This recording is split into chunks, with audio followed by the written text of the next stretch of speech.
Hello, আসসালামু আলাইকুম। সবাই কেমন আছেন? তো অনেকদিন পর আজকে আমি এলাম আমাদের ছাদ বাগান ভিডিও করতে।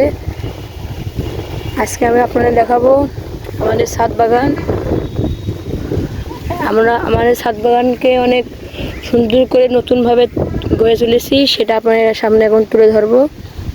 তো চলুন এক পাশ থেকে শুরু করি, আমরা কী কী গাছ লাগিয়েছি।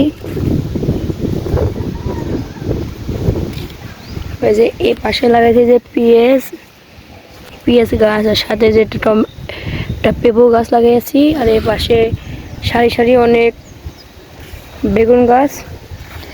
তার সাথে এই যে ছোটো ছোটো প্যাকেটে এই যে ভেন্ডি গাছ লাগিয়েছি, আর এই যে টমেটো গাছ। আর আমাদের সাথে আমরা এখন অনেক শাক চাষ করেছি, যেমন সর্ষে, তারপরে লাল শাক, তারপরে ছোলা শাক, অনেক রকম শাক লাগিয়েছি। এই যে লাল শাক আছে, সেই পাশে আবার আছে রসুন গাছও আছে।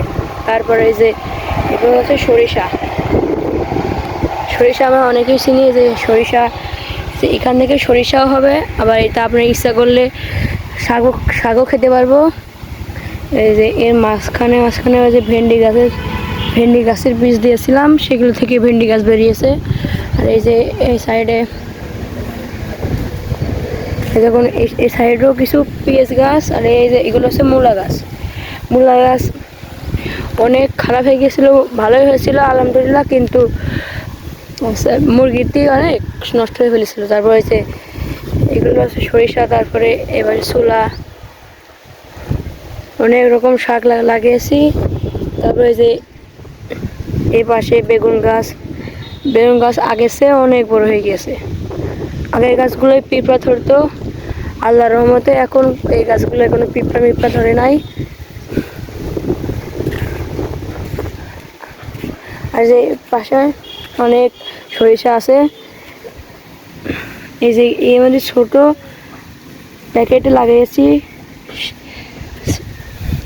ঝাল গাছ, তারপরে যে পাশে শাক গাছ, সবই আমরা লাগিয়েছি প্যাকেট কি বস্তা এসবের মধ্যে লাগিয়েছি, তাই এই জন্য অনেক ভালো হয়েছে। আর এই দেখুন, যেন ছাদের কোনো ক্ষতি না হয়, এই জন্যে এই যে বাঁশ দিয়ে ইট দিয়ে উঁচু করে দেওয়া হয়েছে, যেন মাটি না পড়ে, ছাদও নষ্ট না হয়ে যায়। এই যে এই পাশে যে পালং শাক, আল্লাহর রহমতে অনেক পালং শাক হয়েছে এই পাশে। ছাদ বাগান থাকলে অনেক স্বাদই খাওয়া যায়, সত্যি কথা।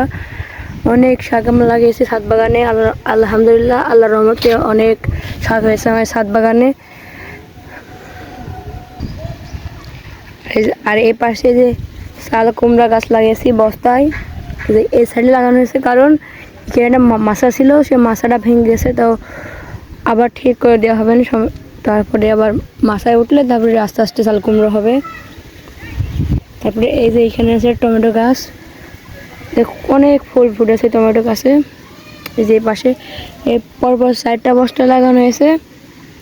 আর এই সাইডে আমাদের ফুল গাছ আছে, আর ও পাশে কিছু গাছ আছে এরকম। আর এই পাশেও অনেক বেগুন গাছ আছে, যে বেগুন গাছের পাতাগুলো অনেক বড় হয়েছে, যে কিছু কিছু কাটা হয়েছে। আর এই যে সুন্দরভাবে ডাল দেওয়া হয়ে গেছে, যেন গাছটা ভালোভাবে বেড়ে ওঠে। আর ওই সাইডে কিছু শাক আছে, সেগুলো আপনার দেখাবো। আর এই যে এইখানে মূলা গাছ এই মূলত এই জায়গাটাই মুরগিতে হানা দিয়েছিল, মানে আছে যে মুরগিতে অনেক নষ্ট হয়ে ফেলেছিল। তারপরে এই যে এই পাশে এই যে গাজর, আমরা সবাই জানি যে গাজর গাছ সবাই খাই, আমরা গাজর খাই, এই জন্য এখানে আমরা গাজর লাগিয়েছি। তারপরে যে টমেটো গাছ, এই যে এখানে অনেক ধনেপাতা আছে, এই যে এইগুলো তো আমরা সবাই চিনি, এই ধনেপাতা। তারপরে যে এই জায়গাটায় বিলতি ধনেপাতা। তারপরে এই যে এখানে যে এই র্যাকের মধ্যে লাগিয়েছি আমরা 3টা র্যাকে, যে অনেক ধনেপাতা হয়েছে। আর এই যে এখানে প্রথমে কিছু ছোটো ছোটো চারা লাগিয়েছিলাম, এখন কত বড় হয়ে গেছে টমেটোগুলো। এই গাছগুলোরও অনেক ফুল এসেছে, আর কিছু কিছু ফুল মরে যাচ্ছে, আবার অনেক এগুলো আছে যে ফলের ক্যারেট আছে, সে আপনারা সবাই চেনেন যে ফলের ক্যারেট, এগুলো আমরা কিনে এই যে লাগাইছি। এর মধ্যে এই যে টমেটো, এই পাশেও টমেটো আছে, আর ওই সাইডে এখানে ভাঙা ড্রামটাকে বেঁধে এর মধ্যে কিছু ধনে পাতা লাগিয়েছি। এই যে এখানে বস্তায় লাগিয়েছি পুঁই শাক, তারপরে ওই যেখানে ধনে পুদিনা পাতা। আগে অনেক পুদিনা পাতাই ছিল, সব পানির অভাবে মরে যাওয়ার পরে কিছু স্মৃতি হিসেবে অল্প একটু ছিল, সেগুলো আমরা যে গামলা লাগিয়েছি। আর এই যে পাশে এগুলো সব মুরগি নষ্ট করে দিয়েছে, এটা দুঃখের বিষয়। এবং পুরো ছাদ বাগানে অনেক আমার শাক লাগিয়েছি ভালো। এরকম টাটকা সবজি খেতে আপনারাও ছাদ বাগান করে ফেলুন তাড়াতাড়ি। আর সব আমাদের ভিডিও আজকে এ পর্যন্তই। আপনারা সবাই ভালো থাকবেন। আসসালামু আলাইকুম, আল্লাহ হাফিজ।